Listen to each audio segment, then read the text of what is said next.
Hey guys, it's Will from Will's Rush Page. Thanks for joining me today. This is video number 4. Today is January 18th, and what I thought I'd do today is talk about Neil Peart, of course, and his books, some Rush boots, some prog metal, and some other items I wanted to show you. This video will be taped, or is recording. It's live right now, but if you miss it or you're jumping in halfway through, I will post it. And it'll be posted on my YouTube page as well. So I'm not feeling great today. I've been kind of depressed this week since the news. And I think with the weather and everything going on, I'm not feeling 100%. So might not be my most exciting video, but let's try it anyway. So yeah, as I said, it's January 18th, and sadly, Neil passed away on January 7th, and the news dropped on January 10th, so a week ago Friday, and that was a hard day for us Rush fans, for obviously the Rush family, the Rush circle, the music industry, the entertainment industry, people who enjoy books as well. Like, it just, the impact alone, it hit me very hard. And I'm sure it hit all of you very hard on the Friday that we found out on the 10th. And then this morning, I was actually listening to a lot of Rush for a couple hours. And I was reviewing some of the work that they've done over the years, and it hit me even harder.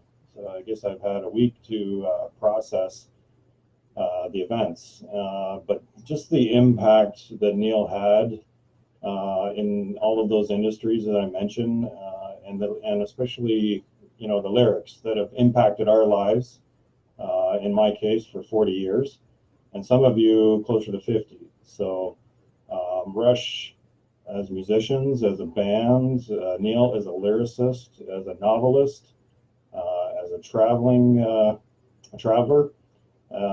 and all the other things that he's ventured into and shared with us over the years have had a positive impact in our lives in many different ways. And I don't know what else to say with it. I don't want to get choked up, but it's like a friend of mine said when the news dropped about Neil passing, it's like a piece of his youth had died with him.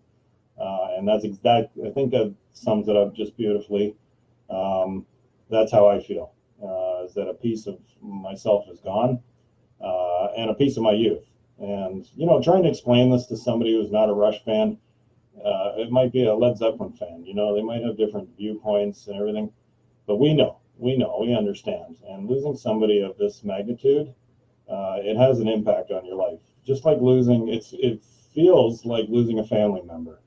And if you've been through that, you know what that feels like. So anyway, not to be sad, I want to be happy and positive. Again, it's 2020, and this was huge news to hit us.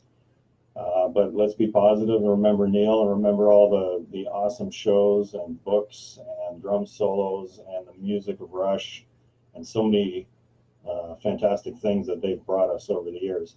So I'll tell you a little story. When Rush retired in 2015, I had been listening to them for 35 years, give or take.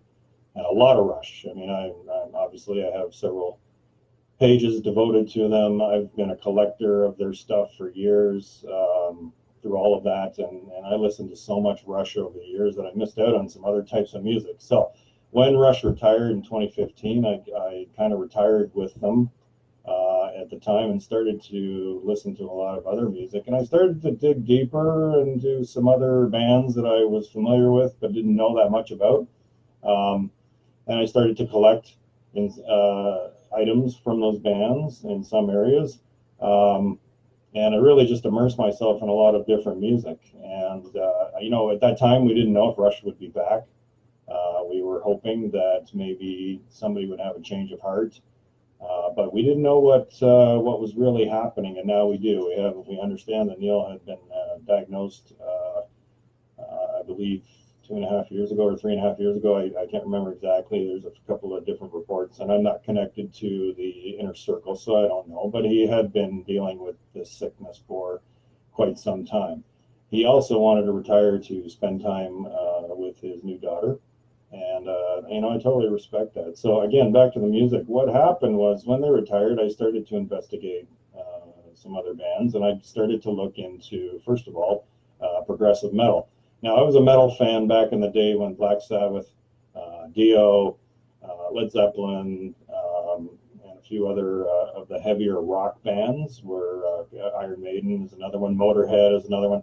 A lot of these bands were considered to be heavy metal back in our time, in my time anyway, in the 80s. And the interesting thing is that, now they're more classified as sort of godfathers of metal, hard rock, that type of thing. So the last few years I've been looking at different stuff, and I got into Dream Theater. And it's funny how that happened, because I wasn't really, a friend of mine had said, check them out if you're a Rush fan and you enjoy, long instrumental pieces and intricate time changes and all that stuff. So check them out. So I did. And I actually ended up buying 2 tickets to see them last year in Toronto. And with those tickets came their first CD, or excuse me, their most current CD. So I want to show that to you. For those of you that don't know them, they're a progressive metal band, and this is their new CD that came out last year, Dream Theater, Distance Over Time. So this came with the tickets, and I totally did this on a whim, and sometimes that's an awesome thing to do, because this is an amazing CD, and this turned me into a fan. So I started to dig into their catalog and work backwards, and I'll show you a few pieces that I got. A lot of their stuff I bought initially, I bought digitally, and then I started to collect some of their stuff from Disc Dogs. There's this one, Dream Theater, and I'm sorry, this is Black Clouds and Silver Linings. This is really awesome. There's a third disc on here that's all instrumental as well. And there are some mixes of the songs that are on here as an example, and you Dream Theater fans will know what I'm talking about. The Count of Tuscany. I think I love that song. That is a fantastic song, and I think I like the instrumental version even more, or in different ways. So again, I started to explore Dream Theater. Here's another one, Train of Thought, and this is also an excellent one. And they are a very awesome band.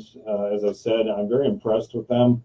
They've gone through some changes as well with their personnel over the years that I've recently found out I didn't know. And I know Mike Portnoy was, I believe, their original drummer, and then he left to pursue some solo work. And one of those pieces, this is a new CD that I just picked up, and this is awesome too. This is Liquid Tension Experiment.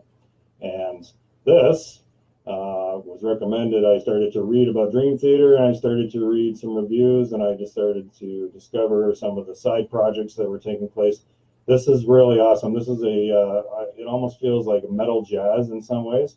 And I understand from a couple people on Facebook that there's a second one. There's another one, part 2, and then there's some live recordings as well. So, you know what? Check this out, because I'm really enjoying it. I've only listened to it once so far, twice, and this is really awesome. So, that being said, I wanted to share that with you. I've got a few other things that I wanted to share with you also.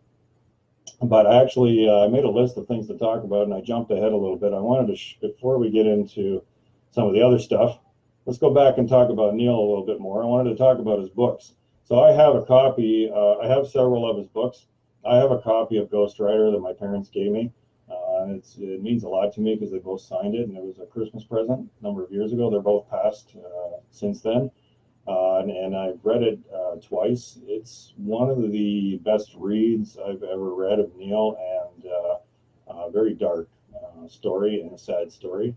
And this, when you think about the tragedy that he had in his life at that time, and then overcame, and then resurfaced with Rush, and then had another very wonderful section of their later career, that part of their timeline. And then, of course, for all of this to happen, it's just so sad. And of course, I'm thinking about his family, and I won't get into that anymore. I don't want to get into that in too much detail. So the book I'm reading right now is Roadshow. And Peter, I know you're reading this as well. I'm halfway through. This is a really good read. It's all about the R30 tour and traveling between shows on motorcycle. classic Neil. There's some really interesting stuff in here, and again, as I said, I'm just reading this. I've also got a copy of Masked Rider, and this is his cycling trip in Africa. If you haven't read this, check this out, because it was written in the 90s, and there's some fascinating stuff in here. It is a great travel book, and Neil brings his insight to this, and his focus with each situation, and he describes the situations, and some really crazy things happen. So check this out if you haven't had a chance. The other one I have is Traveling Music, and this is actually a really good book too. I wasn't sure what I was getting into when I first started to read it, but I went through it quite quickly, and it's actually a really interesting book. And he talks about a lot of the different influences in different areas of his travels, and the music has, and a lot of little bits of information about the types of music and where they come from, based on his travels. And I'm sorry, I'm looking at the snowstorm here. We're getting a massive snowstorm today, so I'm just kind of watching that. It looks quite nice. And I'm glad I'm not out traveling. Anyway, check that one out if you get a chance. And then this is another book I want to recommend. Now we're talking about books, and this is a book that I bought, I believe, 2 years ago, and it's Jeff Wood's Radio, Records, and Rock Stars. And I don't have the cover here, but this is a fantastic book. And Jeff, I bought one of the first, I don't know, 500 copies or something. Jeff signed this for me and made it out to Will and Will's Rush page, and said some nice things. He said, Will from Will's Rush page, to our mutual love of music and Rush. Best always, Jeff. This is an excellent book, and I recommend this. If you don't have it, if you want to know more about it, let me know, and I'll send you a link on where to get it. Jeff is actually going to be doing a 2-hour Neil Peart tribute interview, or not interview, but show. And that's going to be on a number of rock stations here in Canada, and I think it may hit the web or not. Once I find it, I will circulate it for sure. Jeff has actually interviewed Neil once or twice, I believe, and it is one of the best, the one interview that I do have a copy of from his podcast, one of the best interviews that I've ever heard, and it's classic Neil. It's so interesting. So anyway, check this book out if you get a chance. Again, it's Jeff Wood's Radio, Records, and Rock Stars. And look for that broadcast that's taking place, that 2-hour tribute as well. And again, I'll share that out once I get a copy of it. I look forward to that. So yeah, back to progressive metal. As I said, I had been looking into Dream Theater, and if you're a Rush fan, I think you'd enjoy Dream Theater. That's how it was put to me. And I investigated it, and I dig into something. When I enjoy a band, or I like something, I really immerse myself into it. And then I start collecting as well while I'm doing that. So check them out. So one of the other things I started to look into also the last couple of years was different types of metal. I started to get back into some other types of metal. I started to investigate death metal, black metal, Viking metal. There's a whole world of metal out there that I didn't know, because back in my day it was just metal, right? Or hard rock, as I said earlier. But I've got a couple things to show you here that are kind of cool. Here are a couple of CDs that I did pick up. This band is called Demons and Wizards. They're out of Germany, I believe, and they were here in Toronto in the summer, and I missed them, unfortunately. They are just coming out with their 3rd CD, but they are very fantasy based. They tell an awesome story with each record. This one is called Touched by the Crimson King, and you can see that there. I'll try and get the glare away. And I'll show you the back. Sorry about that. I'm still getting glare, even though the sun's not out. There we go. And this is a really good CD, so check that out if you get a chance. Here's another one. This band's called Bathory, and the CD is called Blood on Ice. This is quite interesting. I would call it progressive metal, fantasy metal, something like that. You could qualify it as Viking metal. Honestly, sometimes I just, the covers of these different metal CDs and LPs, they catch my eye, and that brings me in. A lot of times that's all it takes to sell you on something, and then you investigate the music. So again, it's all marketing. It's the visual, and it ties into the old LP days, right? So we always enjoy the artwork. We look at the artwork. That pulls us in something to, like, the difference with records is that you've got something to read and look at while you enjoy the music as well. So, but check that out if you get a chance. And here's a band that a friend of mine told me about. They've been around since, I believe, the 90s. They are a death metal band. They're called Amorphous. This, again, I bought this based on the cover. I was looking into Viking metal, winter prog metal, you name it, whatever you want to call it. This one's called Tales from a Thousand Lakes. Now, these guys I didn't know have been around for a number of years, as I said. They're still playing, but this one is super cool. And it's a really interesting, it's got, like, musically, it's very methodical. The time changes are there. It tells a story. Each song ties together nicely. It's a concept album, basically. And I'll show you the back. These are the guys. Now, this is an older one. I think this came out in about 99, if I'm not mistaken. But it's an interesting listen. And I play it quite often because I quite enjoy it. So if you're looking for some death metal for a winter's day during January, check this out because it's pretty awesome. Something like that. Okay, so I've got a couple other pieces that I would like to show you as well. Just checking my list here. I wanted to be a little more organized in my fourth video, but it's all good. Okay, so here's a band that came out of Australia in 1973 called Buffalo. They have about 5 records. They were active from 71 to 77, and this is actually their first 2 records. And their very first record was called Volcanic Rock. I listened to the second record that came with this, which is called Only Want You for Your Body, and it's quite good. But the first record is the best. There's tunes on here, and some of you will probably know this because they're a hard rock 70s band. They sound a bit like Uriah Heep in some ways. Again, the songs are bluesy. There's a blues rock feel to it. And there's some awesome singing on here and guitar work and bass work. They're a 3-piece band as well, which is interesting because they have a big sound. So check this album out. Again, it's called the band's Buffalo. And the CD is called Volcanic Rock. Came out in 73. You can see it on Discogs. And you can probably get one for about $9, give or take. The LP, on the other hand, is quite pricey. When I first started looking for it, I was seeing it in a price range of about $150. Now, I noticed today, I was doing some research, it's out there for about $40. But again, it comes down to quality, how much you want to pay, all of that stuff. Some of the songs on here are Sunrise, Come My Way, Freedom, that stands out, definitely. Till My Death, The Prophet, Intro, Pound of Flesh, and Shylock. There's some really interesting stuff on this CD.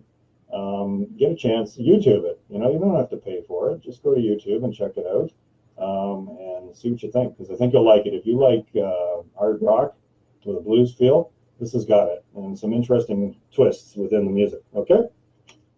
All right, got another one. Ties into the whole metal scene. This is something I picked up at Walmart a couple of years ago, and it's called The Many Faces of Black Sabbath. Now, the cool thing is, I only see these CDs at Walmart, and they're triple CDs, and they're like, there's usually, as I said, triple CDs. There's 3 CDs in the box. Hang on. Oh, it's falling apart, but there you go. You can see the CDs here. And I'll just take it across.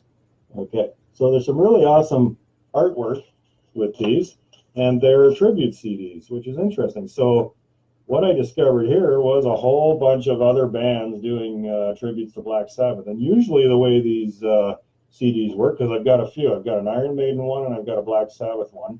And usually it's the first 2 CDs are covers of that band's music, in this case Black Sabbath, and then the 3rd CD are originals, but it's music that the bands have created because they've been inspired by the specific band that they're tributing. So They've got, as I said, the third CD's got tracks on there that are inspired by, in this case, Black Sabbath.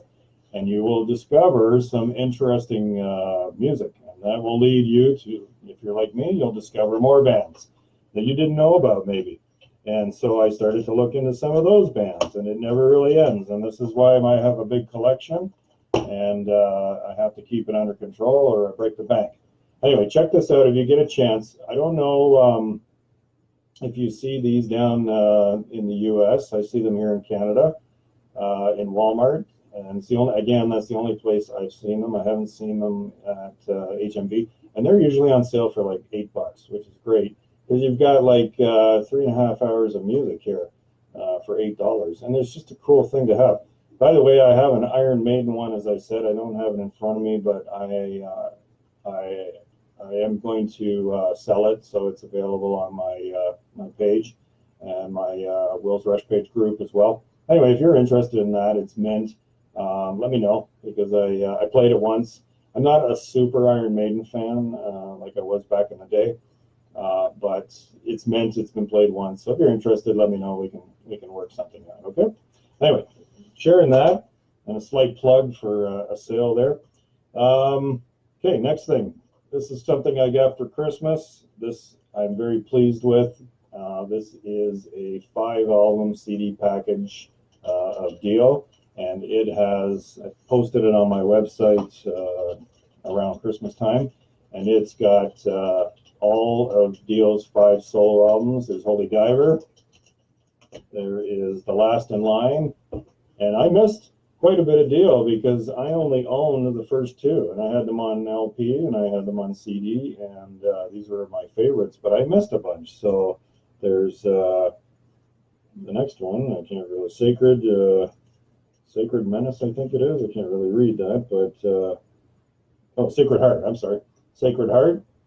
And you guys can let me know if I'm just starting to listen to these. I listened to the first 2 several times because I hadn't heard them in years, and they're 2 of my favorites, Holy Diver and Last in Line. But I'm just starting to listen to these, and I'm really enjoying them. So the next one is Dream Evil. Okay. So tell me what you think. Send me your comments and tell me what you think about these. I'm curious to know which ones are your favorites. And this one here, Lock Up the Wolves. So again, the artwork is really quite impressive. And I think if they're in order, or I've got them in the right order, this would be his last solo effort. I could be wrong.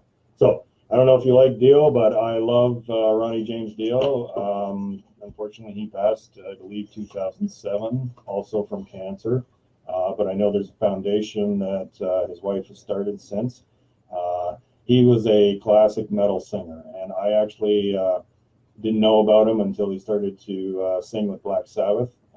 And I don't get me wrong, I love Ozzy, but I love the Black Sabbath years with Ronnie James Dio. Those are my favorite Sabbath years, and I think they did some awesome work together. So anyway, send me your thoughts on Dio. I'm always up for conversation, and then we can talk about it in the next video. So I'll throw that aside. Let's see, we've covered the death metal. We've covered the Dream Theater. Okay, I want to show you some of my Rush bootlegs, and I have a lot of Rush bootlegs, and I have them on CD and I have them on digital, but I brought out a few to show you. I've got something here that is a tribute CD, and this is called Subdivisions. I think this came out, I don't know, in the 90s or something. Now this is these are covers, okay, and there's a lot of big people on here doing different tracks. The tracks are Just an Early Warning, Lakeside Park, Limelight, Subdivisions, Different Strings, Tom Sawyer, Bastille Day, Farewell to Kings, The Spirit of Radio, Didax and the Narpeds, if I said that right, 2112 Overture, Temples of Syrinx, and the artists are Sebastian Bach, Robert Barry, Dave Brooks, Dominic Cifarelli, Jeff Feldman, Stu Ham, Daniel J., Randy Jackson, Andreas Kisser, Janie Lane, Mike Mangini, Vinnie Moore, Alex Skolnick, Jeff Stinko, and Kip Winger. Now, there's some interesting, I'll show you the inside, because this is actually, there's some really, really good covers on here. So if you get a chance, I'm sure a lot of you Rush collectors probably have this. I don't know, but I think a lot of you that have extensive collections probably do have this in your collection. So I wanted to share that with you. I've got another couple of boots here that I'll share. This came from my good friend Philip. This is Red Stars of the Solar Federation. This is, I believe, the Montreal 81 show that later became Exit Stage Left. It's, yeah, Montreal Forum, May 81. Limelight, Tom Sawyer, The Trees, Xanadu, Red Barchetta, Free Will, Closer to the Hard Biter, and Snow Dog, In the End, In the Mood. Live recording. Yeah, live recording. It's a sound, I believe it's a soundboard. It is an awesome show. If you don't have this, check it out. Again, there's so many Rush bootlegs. Pretty much all of them are available on YouTube these days, so you don't necessarily have to collect them. But you can hear them out there, and just do a search. They are there. Here's another great bootleg. That actually, this is an unofficial release. Between and Behind Rush. This is a show from 1975, recorded in 75 for radio WWM.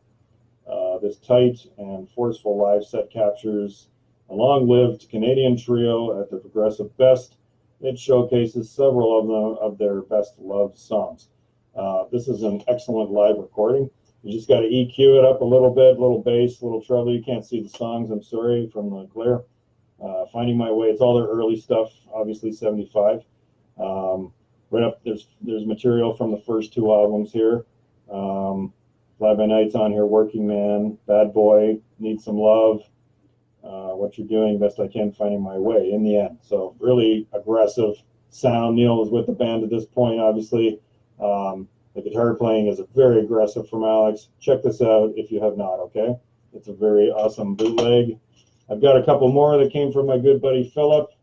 And this is Rush, Rochester 76. Love it. Here's another one, Rush St. Louis, Missouri 1980. Again, another great show. I've got some more. This is Rush Mirrors. And this is, trying to think, this was 1992. So I guess Roll the Bones tour, if I'm not mistaken. Yeah, Ghost of a Chance. The Pass is on here. Where's my thing? Superconductor. Okay, so this is, I guess, Presto tour. Correct me if I'm wrong. I'm getting my dates mixed up. Anyway, this is a great show. If you haven't had a chance to check this one out, again, check out YouTube. It'll be there. Here's another one, Diamonds in the Waist. Another excellent bootleg that I own. And recorded live at the Mecca Arena in Milwaukee, or Milwaukee. I think that's a misprint. On the 24th March, 1986. So got to be Power Windows tour. Super awesome. I remember listening to it a while ago. Really enjoyed it. I've got a few more to show you here that I've received from my good friend, again, Philip. Have not had a chance to listen to these, but I will do so this week. This is Rush, Songs for the Bridge. I'll show you that. Very cool. And Philip, I really appreciate you sending me all these boots. I have several piles of CDs on my desk. And one of these piles is my listen pile, stuff to listen to that I need to get to. So yeah, again, thank you. This show is Paris, December 6th, 1977. Check that. How awesome is that? Okay. This one is Boston Music Hall, January 11th, 1979. So you can see I'm a little behind on my Rush bootlegs as far as listening goes. So I've been actually immersing myself in their entire catalog this week. And I actually removed all the music from my iPod and loaded it with all my Rush music, which is digital, live, several other things. I should say live shows, studio releases, and some bootleg material and some other clips and interviews. And I just put nothing but Rush on my iPod, and I wanted to immerse myself back in their music and their lyrics. And it's been a very moving experience for me to do that, especially this week in light of the news of Neil. And but it's also allowed me to recapture all those moments, the impact of those lyrics and everything that Neil wrote, and everything that Rush has done for us musically. So I've been listening to Rush all week long, and it's been wonderful. I gotta say, I missed a lot of that stuff, and it's sad that something like this had to happen for me to do that. But I guess that's how life works. So we move forward. Okay, got a couple more. I just shared that one, the Boston Music Hall. I think I shared, this is Hemispheres, 79. I think I shared that one, but I'll share it again. All right. And the last bootleg I want to share with you is November 2nd, 1981 at the something conference center. Let's check that out. Brighton Conference Center. And this looks like a really nice looking Exit Stage Left tour bootleg. You can see that. There's the disc. And there is disc 2. So I look forward to listening to these. And again, thank you, Philip, for those. So once I listen to these, I'll probably post them up and review them. I may put some of them on my YouTube page. I don't really see a need to do that because there's so much Rush bootleg material out there on YouTube now to listen to. But hey, you never know. If the mood strikes me, I might do that. So we covered the death metal stuff. I'm just looking at my pile of stuff here, and I think I've been through everything that I wanted to share with you guys today. I wanted to talk about Neil, obviously. Again, we talked about Buffalo, the Volcanic Rock, 1973. Check that out. And I think that pretty much sums up today's video. I want to thank you. I see a few of you guys joined me. So Les, Robert, Greg, Frank, Al, thank you very much for, and another Robert. Thank you guys for sharing or joining me today, I should say. As I said, I'm not feeling 100%. So thanks for listening and bearing with me. My next video, I've got a couple of points here. My next video, I'm going to share with you my Neil Young collection and my Blue Oyster Cult collection. I've got a pretty extensive collection of both, more so with Neil Young. I have a lot of his CDs, if not all. I've got several of his LPs, and so we'll talk about Neil and Blue Oyster Cult. I'm not sure if you guys like BOC, but I saw them live. I've seen Neil live many, many times over the years. But let's talk about that, and I'll show you some of the stuff that I've got with Blue Oyster Cult, and I'll show you my copy of Year of the Horse. I've got that on CD, as well as Mirrorball, Neil's collaboration with Pearl Jam. Excuse me. And we'll check that out. So, and again, Blue Oyster Cult, we'll talk about all that next time. So again, I'm Will's Rush Page. You can find me on, obviously, Facebook. I'm on Twitter. You can find me on YouTube and now on Instagram. I accidentally activated a Will's Rush Page Instagram account. So I've got like 100 followers already. I got one photo out there, just a photo of Neil from the early days, a tribute to him. So follow me there. Peace for 2020, and thanks for joining me, and I'll see you guys next time. Bye-bye.